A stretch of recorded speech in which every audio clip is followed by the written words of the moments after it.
Welcome to NDTR Spotlight, a show where we highlight former and current NDTRs. An NDTR, if you don't know, stands for Nutritionist Diet Technician Registered. They also go by the credential DTR, which stands for Diet Technician Registered. In order to become an NDTR, you have to graduate from an accredited program, take an exam, and participate in continual education.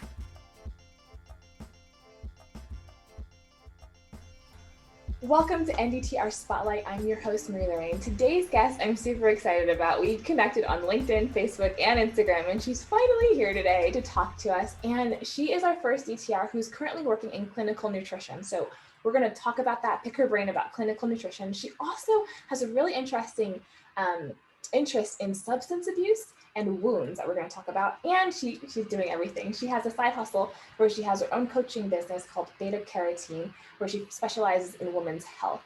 So she has an associate's degree and bachelor's, and she has her associates of science in nutrition and dietetics. And so this is an interview to watch if you're interested in clinical nutrition or doing your own coaching business or even wounds or substance abuse. This one, we're just going to your brain. So much information here. So 2 things for you to do: hit that subscribe button if you're watching on YouTube, or if you're listening to a podcast, subscribe to the podcast so you don't miss any interviews, and go follow Betacarotene online. She's on Instagram because you want to keep up to date with what she's doing. So Sami, thank you so much for being here. Thank you for having me, Marie.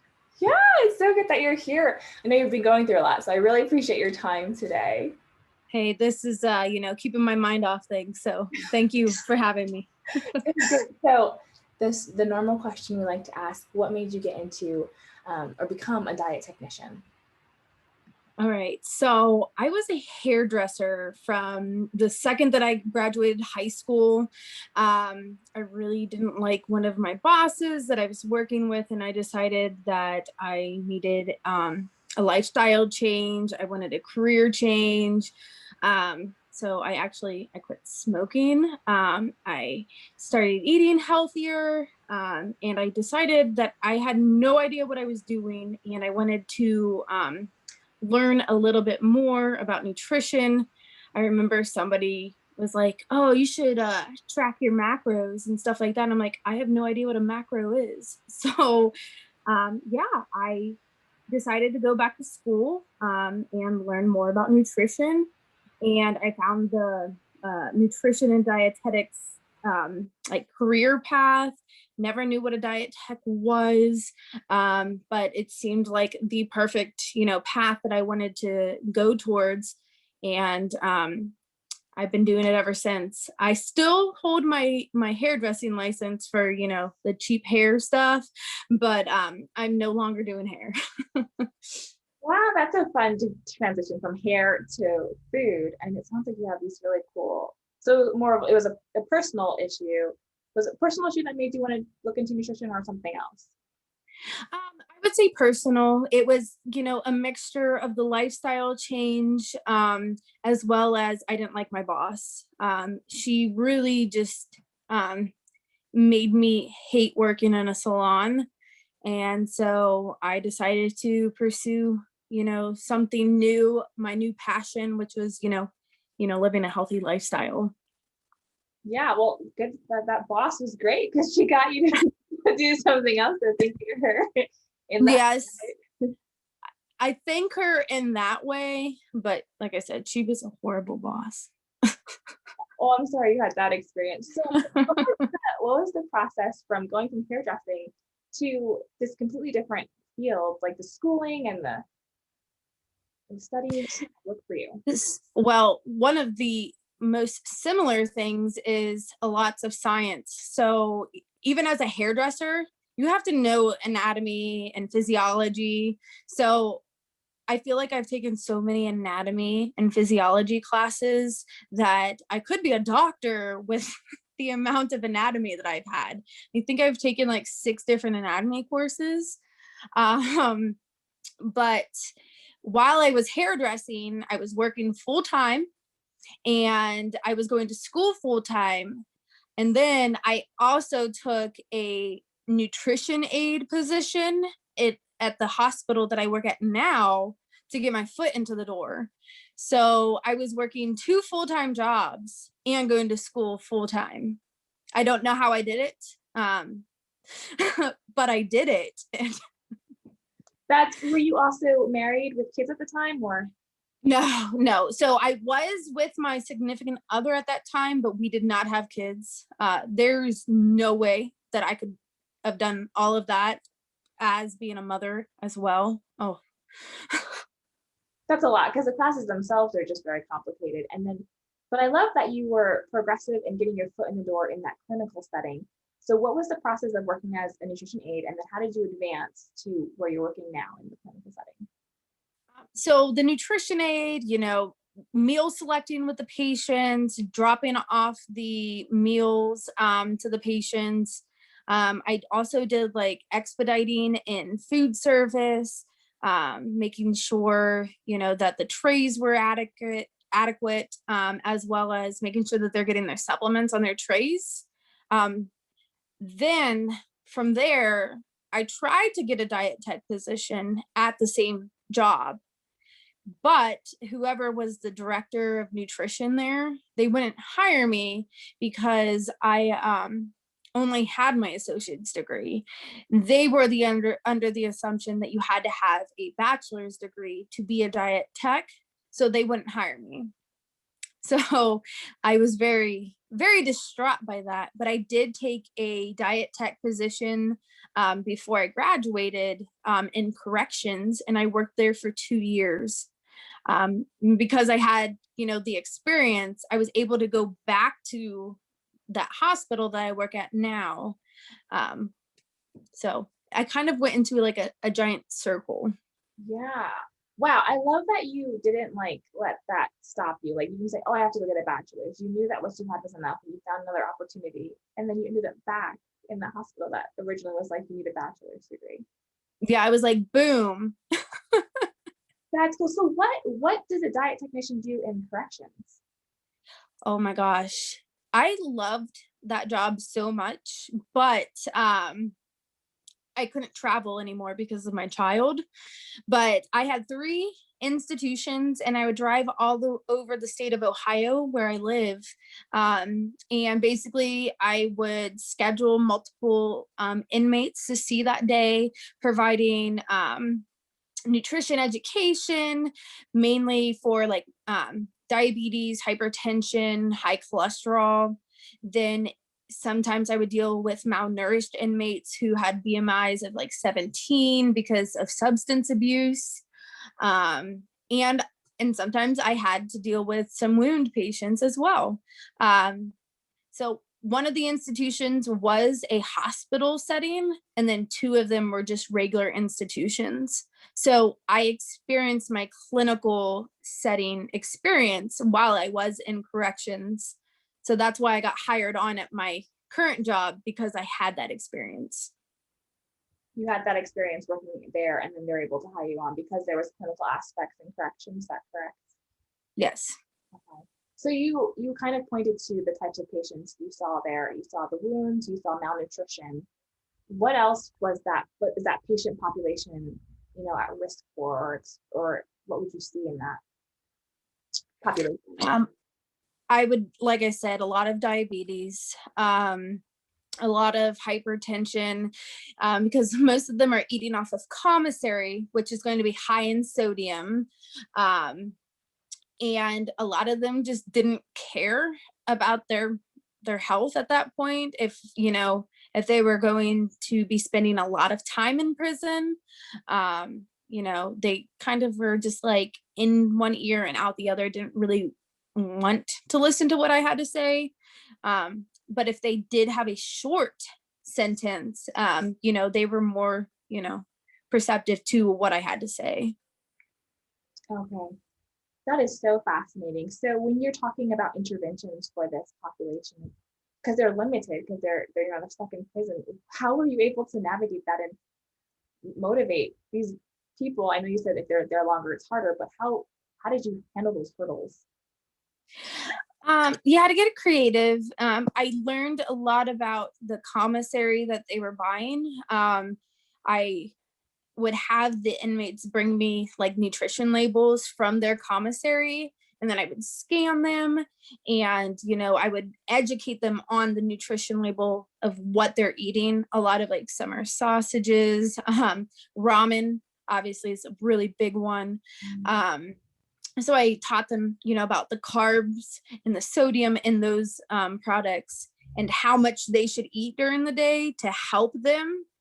You just kind of had to cater to their needs, because a lot of them weren't going to eat the food that was provided, which is understandable because, it's not that great. I actually had to taste test the food. It's not that great. But is it like a school lunch, or is it what is it like? I would definitely say that it's like a school lunch, but the inmates are cooking it. So if they don't like you, they could, potentially do something to the food. So, yes, they're the ones cooking and serving the food. There's just people that kind of supervise to make sure that, they're doing what they need to be doing. But most of the food, like chicken patties and stuff like that, is identical to what you would get from a school lunch. And you mentioned commissary. For our listeners, can you explain what that is? So the commissary is, a store for the inmates so that they can go and buy like personal items like underwear, soap, toothpaste, and then they can also get food. They get money they do have jobs while they're in prison. They get some certain money from that, or their family can put money on their books to get food. They can also have their family order them boxes, which, it's all a bunch of junk food. So you have to learn how to work around what they're eating, because they're not going to be able to go out and get a bunch of like fresh fruits and fresh vegetables. You have to learn how to educate them from what they have. Yeah, that sounds like a very challenging job. So props for being able to do that and, help that population that we really don't hear a lot about, nutritionists going in there and serving that population. So thank you for doing that, for one. I mean, it was definitely an enjoyable job. I would have never left that job if it wasn't for the traveling aspect. Yeah. So you said in this job you started seeing some substance abuse, and that's something that you're passionate about. And even in your current job, I think you mentioned that you worked on an opioid nutrition education handout, if I'm not mistaken. So can you talk a little bit about substance abuse and this connection with nutrition, or how you're handling that as a dietitian? Yeah. So what I did was I helped develop nutrition education for opioid abuse.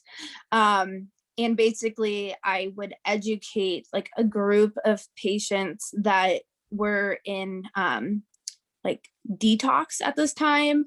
They're going through intensive outpatient programs where, they're learning all kinds of things about withdrawing, detoxing, and, trying to pursue life without drugs.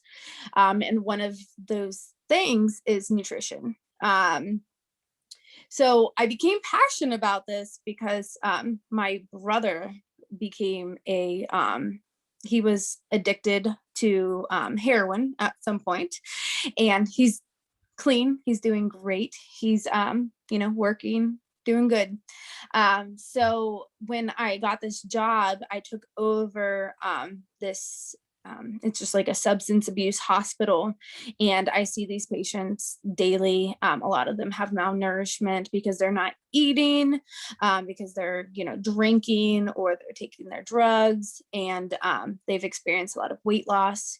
So with that, I usually do not use a supplement, because I did find out during my corrections experience that a lot of times they take like Ensure, Boost, whatever you call it, wherever you are, they take it and they sell it on the streets. I know that that sounds extremely just crazy, but it is like currency in corrections, and it is also currency on the streets. So a lot of them will take it and they won't use it because it is expensive.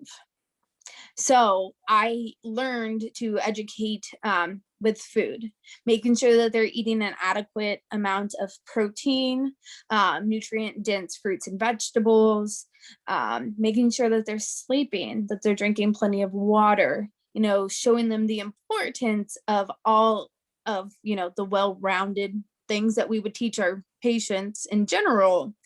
But trying to teach them that maybe the people that they surround themselves with, you know, maybe they need to change who they surround themselves with.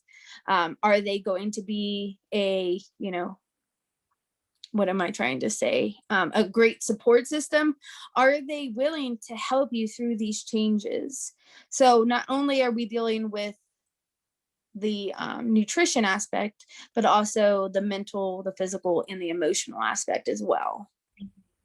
Yeah, looking at that and the whole spectrum of things is super important, because nutrition can just be like overlooked if other things aren't matched. So I appreciate you mentioning that. But specifically to nutrition, so you mentioned malnutrition as like a big thing with this patient population. Are there other nutrition deficiencies or other areas of nutrition specifically that you're looking into for these patients? Like I know thiamine is very big with alcohol abuse. So can you speak to that more specifically for nutrition? Yeah, so we definitely check thiamine, as well as their vitamin D levels, which here in Ohio, we're all deficient in vitamin D, unfortunately.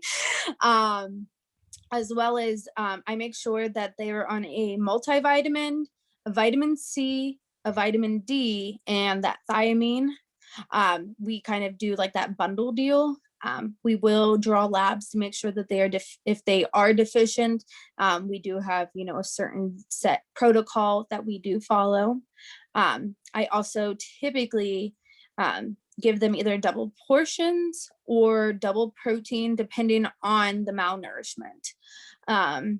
If it is a serious weight loss, like I actually have documentation of the weight loss, it's not just, you know, what they're telling me, then I will give them a supplement. And I also check to see if they're able to get that supplement when they leave. A lot of times I'm seeing these patients and they are homeless. They're not going to be able to get an intro on the streets. You have to find out where they're getting their food from. Are they going to a house to get their food, stuff like that, or a pantry, anything like that, to kind of figure out, okay, where can I get you more food? Where can I get you the most protein? So kind of educating them on where they're going to get their protein from, where they're going to get their most nutrients from. Yeah, it sounds like the perfect combination of clinical and then community nutrition, like coming together to really help these patients. Yeah. Specifically vitamin C, what is the reasoning behind making sure vitamin C levels are appropriate in this patient population? That one I really don't know. I looked it up on the Eat Right or the Eat Right Pro. Did all of like the nutrition care manual, and basically as I'm reading through, because I had to do so much research on all of this, and a lot of it says that they could be deficient in vitamin C because of the alcohol intake. So I'm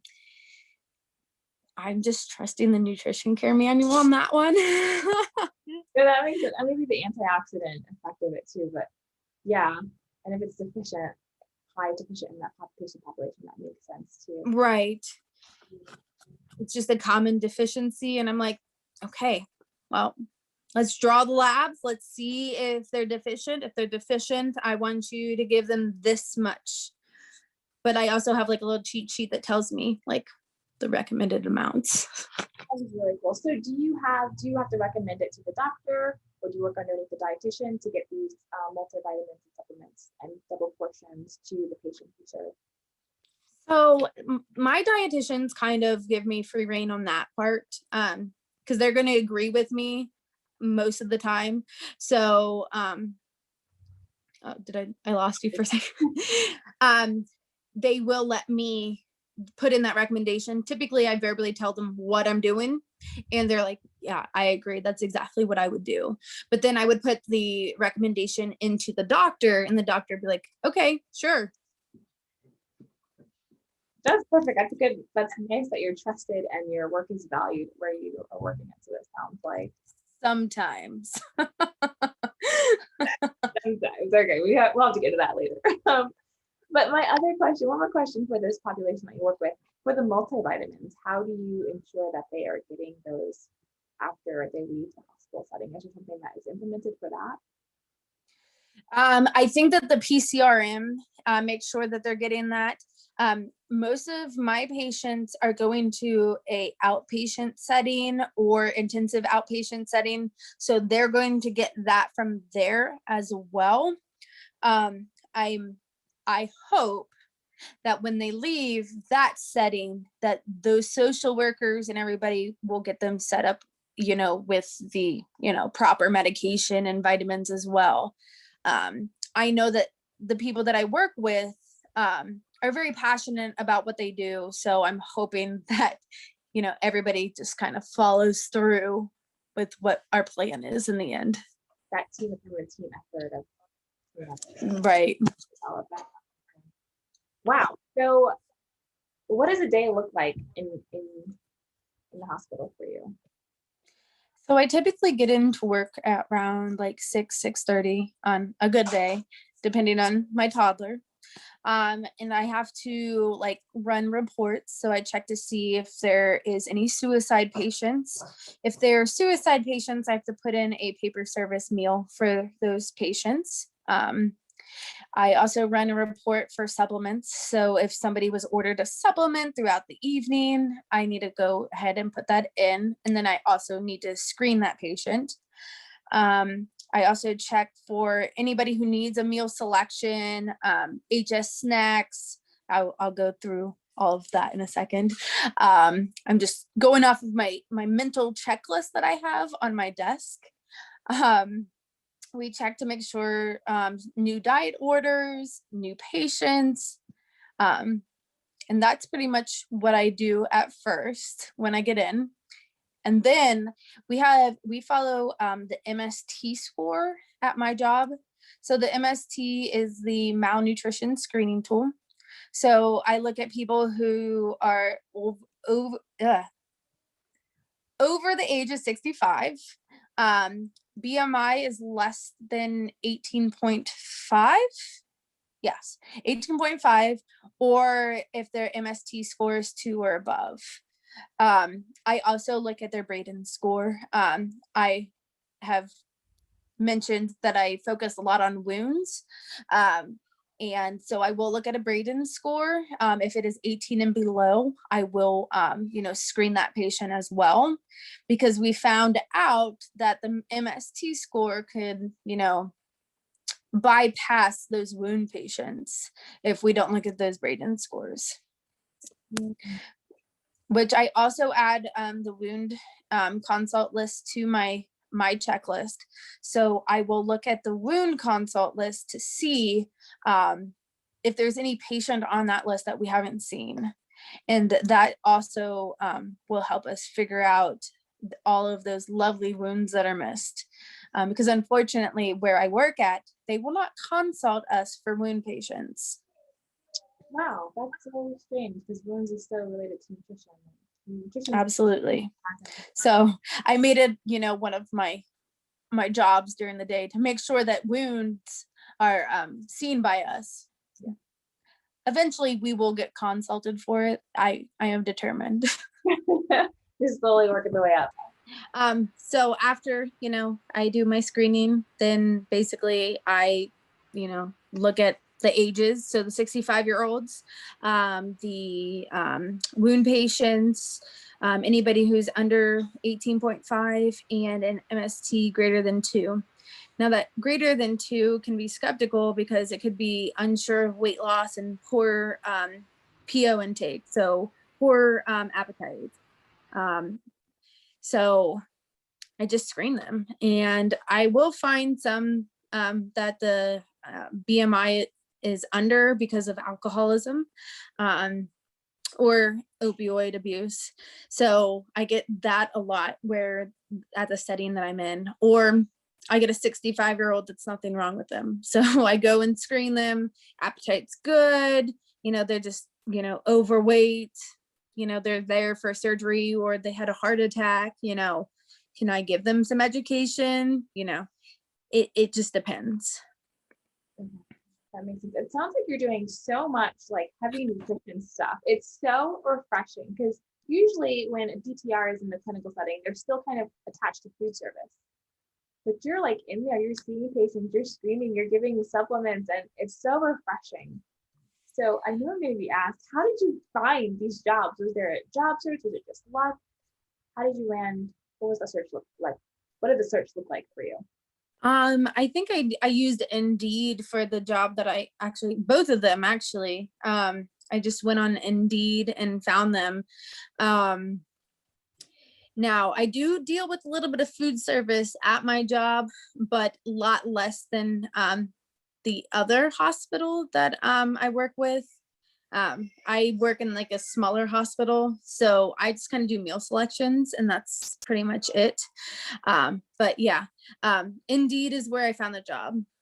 So do you have 2 clinical jobs? No, sorry.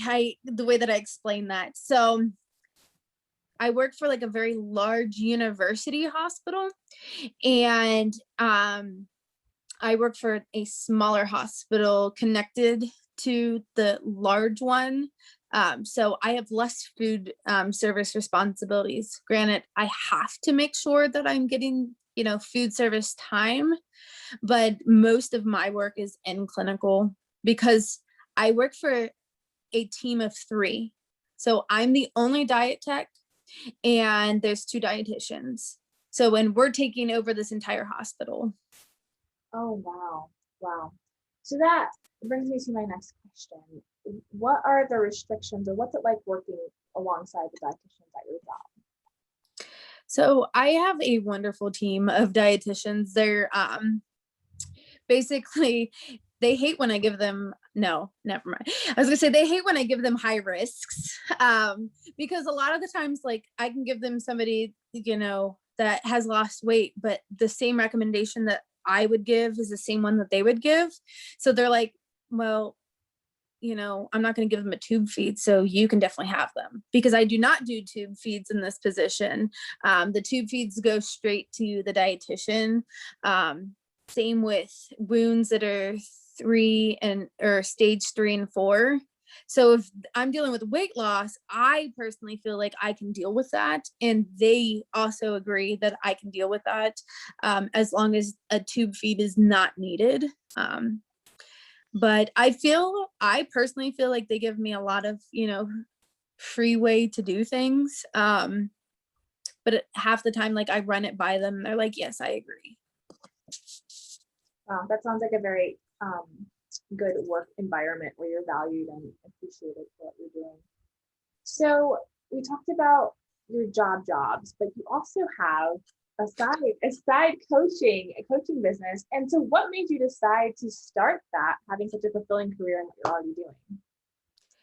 So actually one of my clients was one of the biggest pusher of me starting the wellness coaching.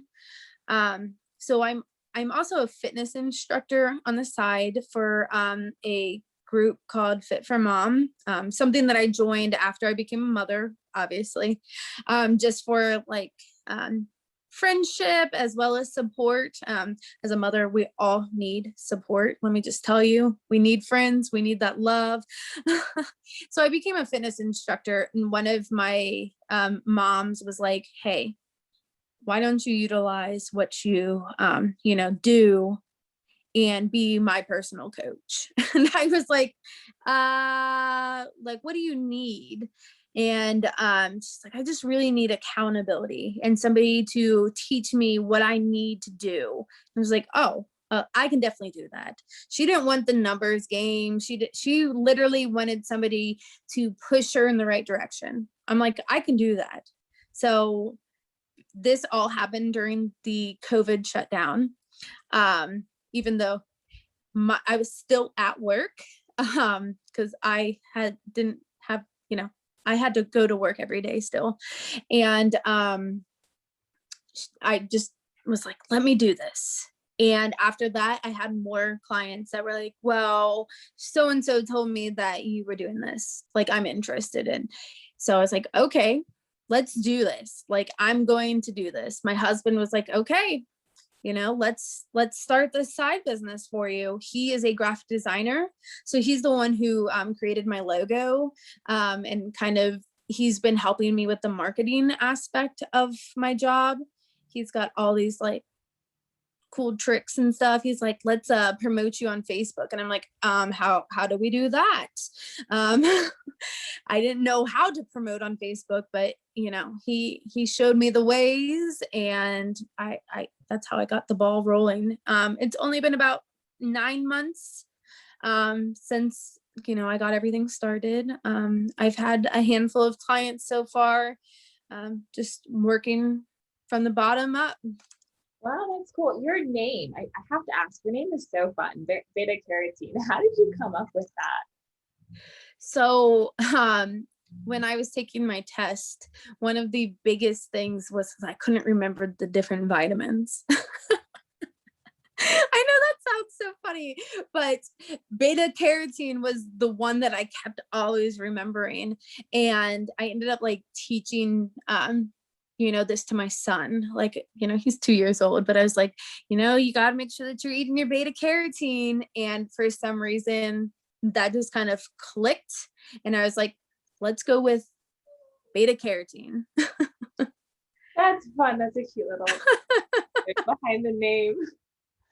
So when this woman approached you and asked for wellness or accountability and helping her with nutrition, how did you figure out the pricing and to know how much to charge, and how did that process go?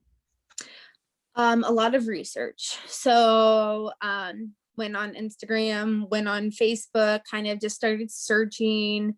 I will definitely say at the beginning, I undercharged myself, because once I started looking at other dietetics and stuff like that, and their pricing and what they were providing and what I'm providing, I was like, oh, wow, I'm really undercharging and undervaluing myself. So that's when I was like, oh, I can charge a little bit more, So it took a lot of research. Okay, that makes sense. And then, so for what you're offering, how did you decide what you're going to offer for these patients, or what these patients needed?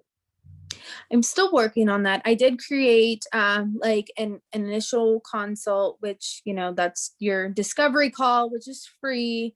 If somebody just kind of wants like a wham bam thing of like just education, I did have somebody who was just like, I need help with what to eat because I have a child that is gluten intolerant. I have one that is allergic to soy.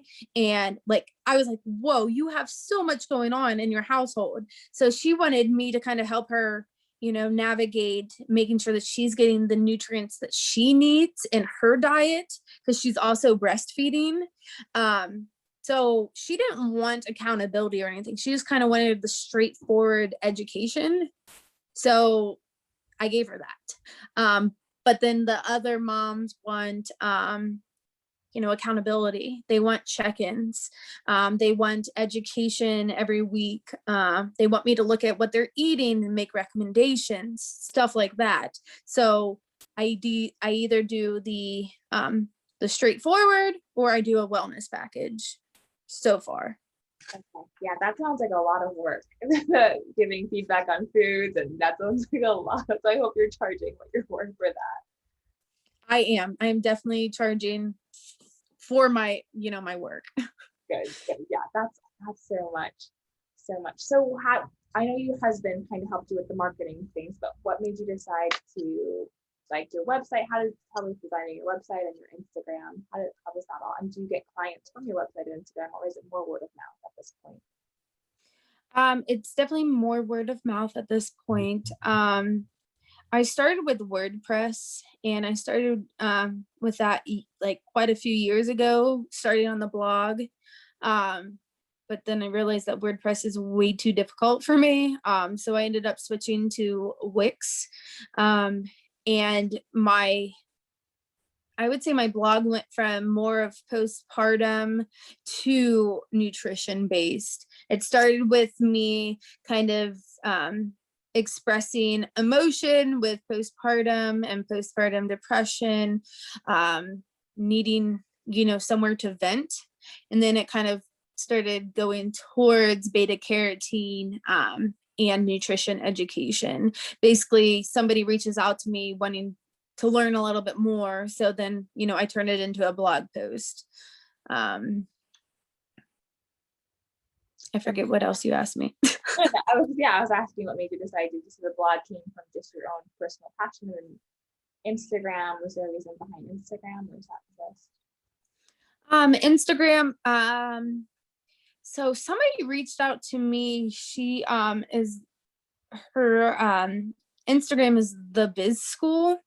And she is like a marketing, like brand person. And she reached out to me and kind of gave me some advice on how to build my Instagram.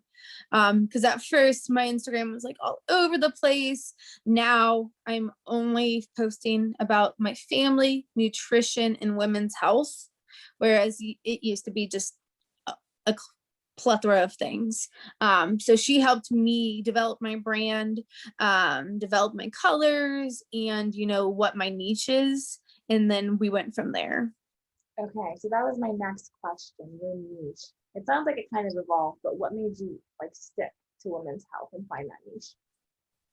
Definitely with my own personal experiences with postpartum. I definitely dealt with a lot of postpartum depression. I've sought a lot of help since I had my child. And it's just, I think that moms, women, we need the support. We need proper health care. We need we need love, and we need as much support as we can get. And because I developed such a passion for it, I figured, well, I know that if I need help, there's other moms out there that need help. There's other women that need help with, trying to conceive or help after loss. I just want to be that support system for somebody. Yeah. And I'm sure that leads through in your work, that passion that you kind of just express in your talking. So I'm sure moms that work with you see that and want to work with you because of that. So that's really cool. So you do a lot of stuff. You are doing nutrition, you're doing wounds, you're doing substance abuse, you're doing women's health, you're doing just counseling. That's with so many fields of nutrition. What do you do for finding research and staying up to date and making sure what you're doing is evidence-based, because nutrition is constantly changing? Well, with my job, we do monthly CEUs, and it's usually a variety of things. We don't just stick to one topic. I'm also an organ ambassador, which I listen to other spotlights, and it seems that a couple of us are organ ambassadors. So they give you the free webinars. And I am trying to get a couple certifications, so that will also, keep me up to date on things. I'm currently going through a program, Strong Girl, I think it's called, to get my pre and my post natal certification for fitness and nutrition. I will send you the link so that I for sure on that name. So, and I'm jumping on every free webinar that I can possibly get on. Wow. Yeah. Because you also said you're a fitness instructor, right? Yes. Wow. So you just, even more than what you just said things in the world. I feel like I'm not that busy though. That's good. You figured out how to balance it. That's a miracle in and of itself, because it sounds like you're doing everything. So with this, you have such a unique perspective. So I want to ask, what has been, frustrating or annoying about the DTR credential that you've experienced? Well, obviously the one was that the job position that I tried to go for, it required the bachelor's, when they haven't even started that whole thing yet. Is it in 2022 that For dietitians have to have masters, but I didn't hear anything about DTRs needing a bachelor. okay. See, I was under the assumption that, we were getting moved to bachelor's. Anyways, so that one, that's pretty much the biggest thing. And then I actually just had this situation last week. So we kind of, we rotate weekends. And on a weekend that I work, I have to have a RD on call for any, nutrition support. Well, last weekend I worked, and the big hospital that I had mentioned, they were my on-call for the weekend, but apparently they didn't remember that they were my on-call. So I had reached out to them like, hey, I need, assistance on this tube feed. They're in the ICU, yada, yada, yada. And I didn't get a return from one of the dietitians, but then the other dietitian reached out to me. Well, later on in the week, apparently she was unaware that she needed to help me, and she addressed me as the diet tech over at East. Didn't address me by my name, which, to me was very upsetting, because I'm like, you know my name, you know who I am. And was just like, she reached out to me for nutrition support, and I didn't know that I was supposed to be doing that. And I guess I was very upset, that she couldn't even address me by my name. And I'm like, oh, if I was a dietitian, maybe it would be different. But, I'm just the diet tech. Yeah. That's frustrating. And that's hopefully something that will hopefully change as more dietitians understand what a diet tech is and can respect what we do in the field, because we do so much. Yeah. I mean, I would never get that experience from my two dietitians that I work with on a daily basis. I also had experienced, we were in the process of hiring, it's called an IRP position. So somebody who's, here and there every once in a while. And I had asked the dietitian, I said, have you ever worked with the diet tech? And she had told me, no, she's never worked with a diet tech, and she would have to learn how to delegate jobs for me. And I looked at her and I'm like, why would you delegate jobs to me? So, I just sat there. Thankfully, I have to wear a mask at my job, so she couldn't see my emotions, because I was just like, oh, you're not going to delegate jobs to me because I am equal to you. That's frustrating. And I think that's because I have a bachelor's degree. So I went through the training to become a dietitian. And when you're in school for that, they teach you that DTR is under you and you're supposed to delegate. So she came from that perspective, but then that's not the best way, I don't think, to teach what a DTR is, because really, you just can't do the two feeds, but you can do them if you're guided through them. So we really, the DTR should be talked about in a different way, and not as your assistant. It's not really what that is. So I guess just the way that she had worded it during an interview, it's like, wait a second, do you know everything that a DTR could do? So that's interesting. Okay, and then so I want to ask you one more question, again, kind of talking about your experience with corrections and clinical.